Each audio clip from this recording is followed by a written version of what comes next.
Welcome to my channel. Subscribe, listen, and enjoy my stories every day. David Miller always believed his life was comfortably ordinary, a decent job as an IT consultant, a small but cozy suburban home, and a marriage that, while no longer fiery, had settled into what he considered a warm, if somewhat predictable, companionship. That comforting predictability shattered on a crisp Monday morning. The sun hadn't yet chased away the night's chill when David stepped into his garage, keys jangling in his hand. His wife, Laura, had borrowed his car over the weekend for what she claimed was a last-minute business meeting out of town.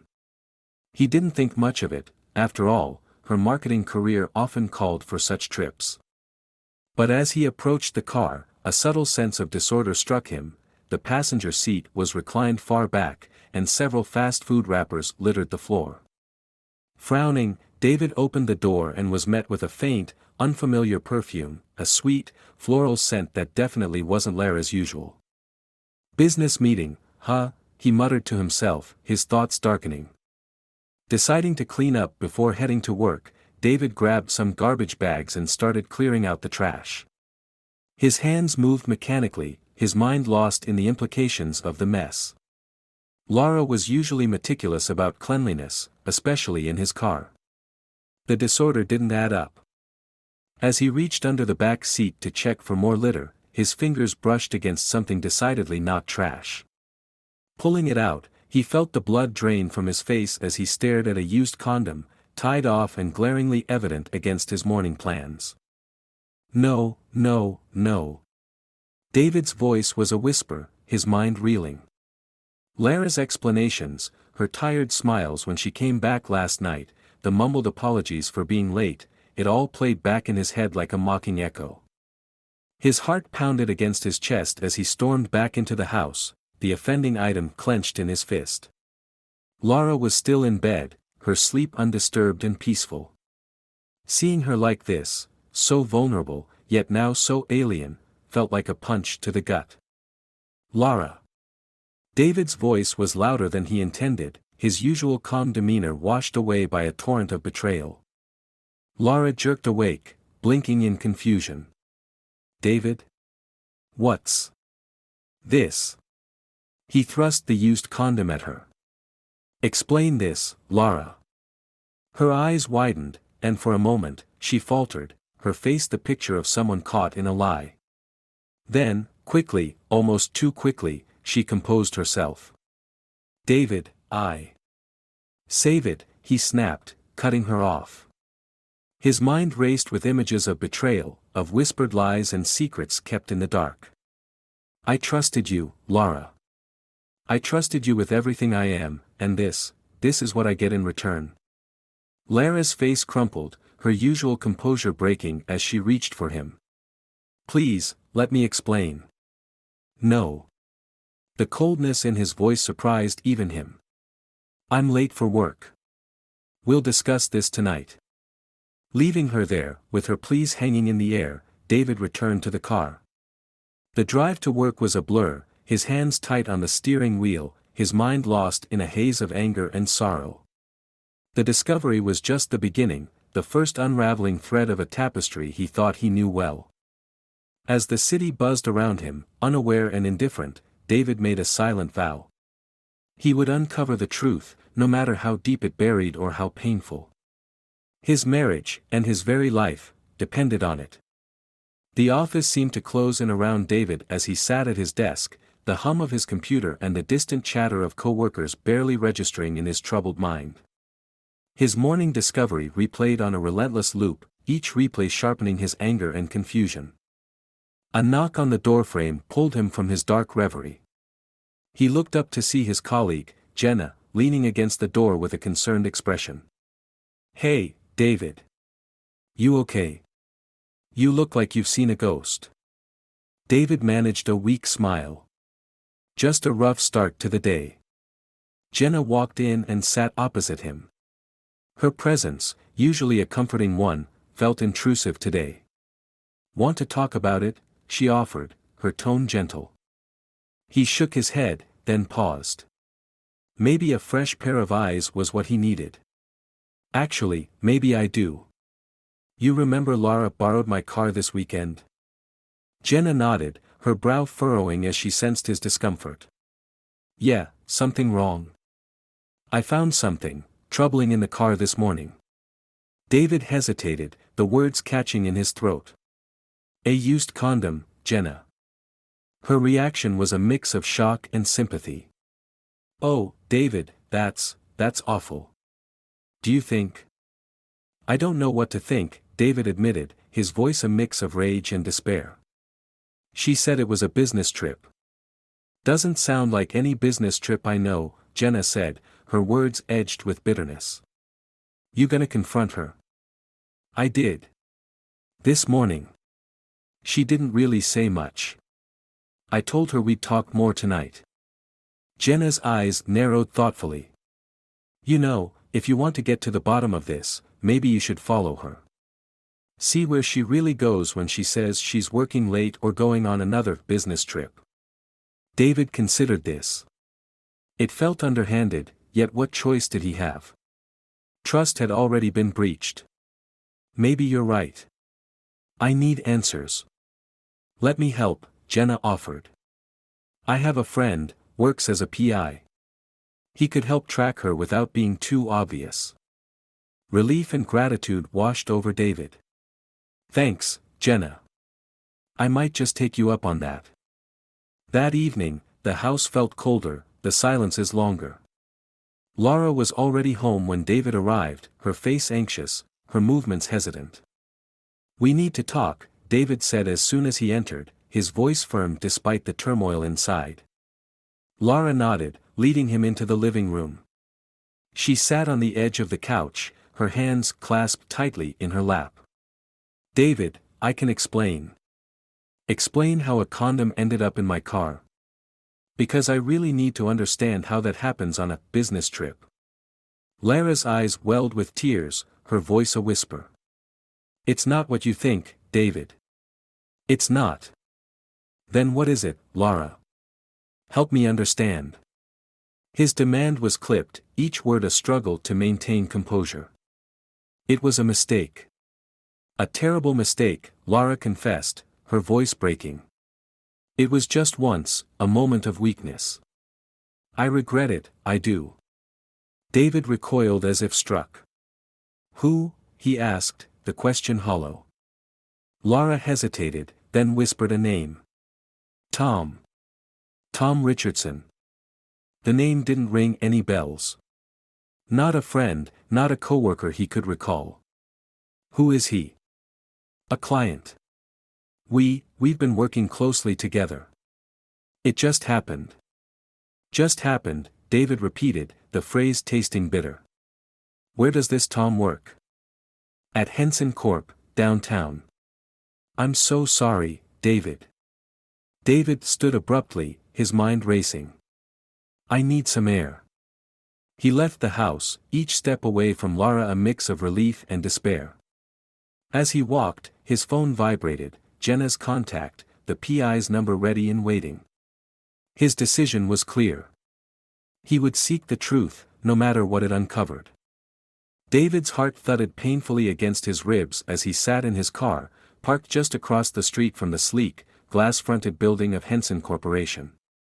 It was early morning, and he watched employees filter in, each absorbed in the beginning of their day. None of them knew they were part of his wife's deception. He tapped the number Jenna had given him and waited as the call connected. Mark Evans, a voice answered, brisk and businesslike.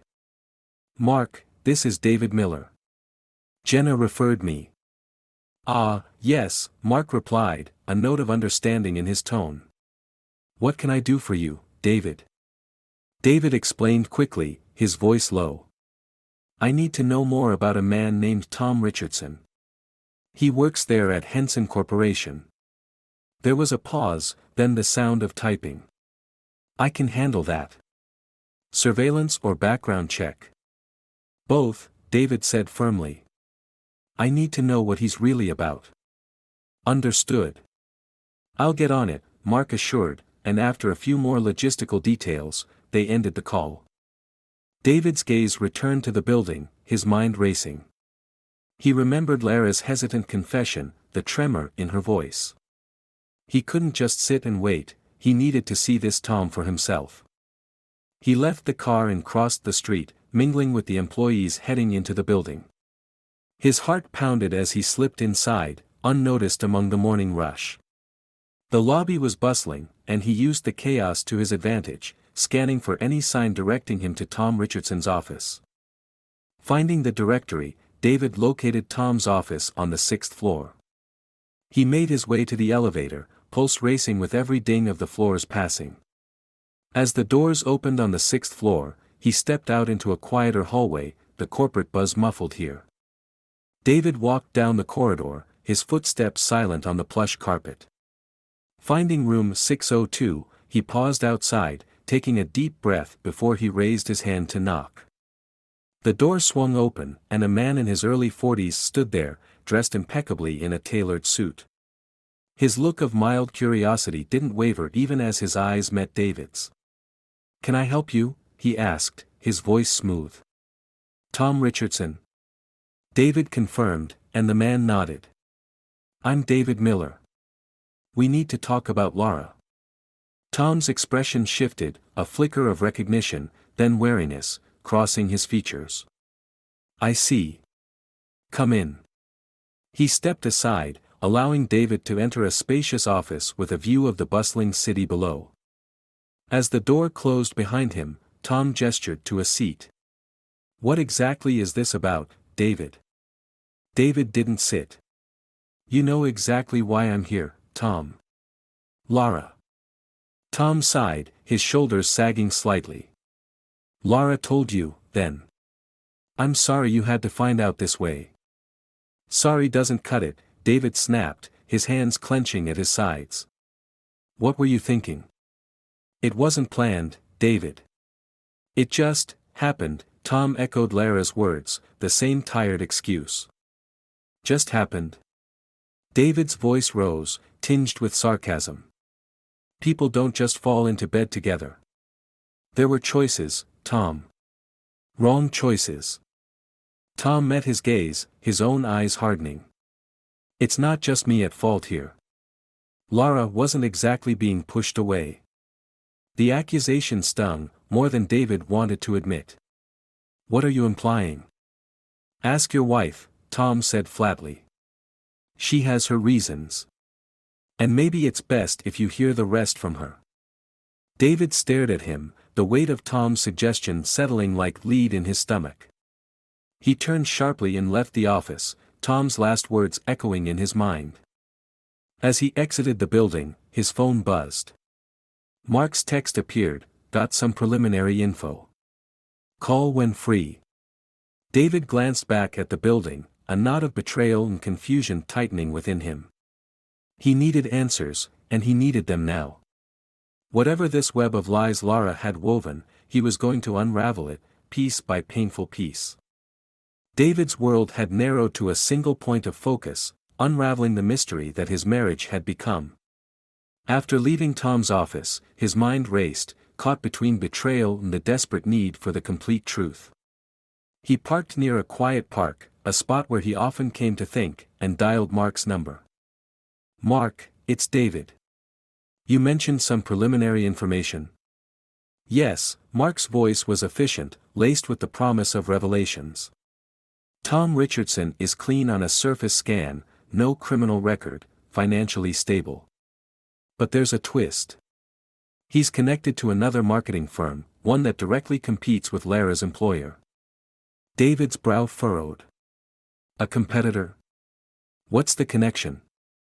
"They've been seen together outside of any normal business hours, and not always alone. I dug a bit deeper. Your wife attended several meetings with Tom, all billed to project consultations. Every one of these meetings coincided with her trips when she borrowed your car." The implications of Mark's findings settled heavily in David's stomach. "Keep digging, Mark. There's more to this. I can feel it." David hung up, his thoughts swirling. Lara's deceit appeared deeper than personal infidelity. It hinted at professional betrayal too. Determined to confront Lara with everything, he drove home. The house was quiet when David arrived. Laura was in the kitchen, her back to him as she cooked. He noticed her posture stiffen as he entered. "We need to talk," David said, his voice steady despite the storm inside. Laura turned off the stove and faced him, wiping her hands on a towel. "David, I know you're upset, and you have every right to be. But please, hear me out." David crossed his arms, bracing for more lies. "Start talking." Laura took a deep breath. "My company, we've been struggling. I was approached by Tom a few months ago. He offered a partnership, one that could benefit both of us professionally. And personally?" David interjected sharply. Laura shook her head, her eyes earnest. "It was never about that, not really. It got out of hand one time, but it was never the intention." "So you used me? Our marriage?" David's voice cracked with the weight of his hurt. "No, David, I swear it wasn't like that. I was trying to fix things, for us, for our future. I thought I could handle it." David's anger wavered, confusion taking its place. "Handle it? Laura, by deceiving me? I know how it looks, but I was going to tell you everything once the deal was done, once it was safe," Laura's voice was pleading. David felt the world tilt as he processed her words. "Safe? Laura, what aren't you telling me?" Just then, the doorbell rang. David glanced towards the door, tense. "Are you expecting someone?" "No," Laura looked equally puzzled. David walked to the door and opened it to find Mark standing there, a manila envelope in hand. "Thought you should see this in person," Mark said, stepping inside. "What is it?" David asked, taking the envelope. Proof of the deal Laura was working on, and more, Mark explained as David pulled out several documents and photographs of Laura and Tom with other unknown individuals in various meetings. "David," Laura interjected, her voice strained, "I never meant for it to go this far. I was trying to secure a future for us, a way out of the financial mess we were heading towards." David looked at the photographs again, seeing not just a wife who betrayed him but a woman struggling against her own desperation. His anger began to ebb, replaced by a profound sadness. Mark spoke up, "There's a lot here, David. Enough to prove she wasn't just cheating. She was fighting for survival, in her own way." David faced Laura, the pieces of a complex puzzle falling into place, painting Laura not just as a betrayer but also as a partner floundering in deep waters, trying to keep them both afloat. "Laura, why didn't you trust me to help you with this?" David's voice was soft, hurt. "I thought I could handle it alone," Laura whispered, tears streaming down her face. "I didn't want to burden you." David took a long, deep breath, the anger dissipating as he looked at his wife, flawed, human, scared. "We're supposed to be a team, Laura. No more secrets, okay?" Laura nodded, relief and remorse mingling in her eyes. No more secrets. As they stood in their kitchen, the setting sun casting long shadows, David realized that their path to healing was just beginning. Forgiveness wouldn't come easy, nor would rebuilding trust, but for the first time in a long while, it seemed possible. They had a chance to mend the fractures, together.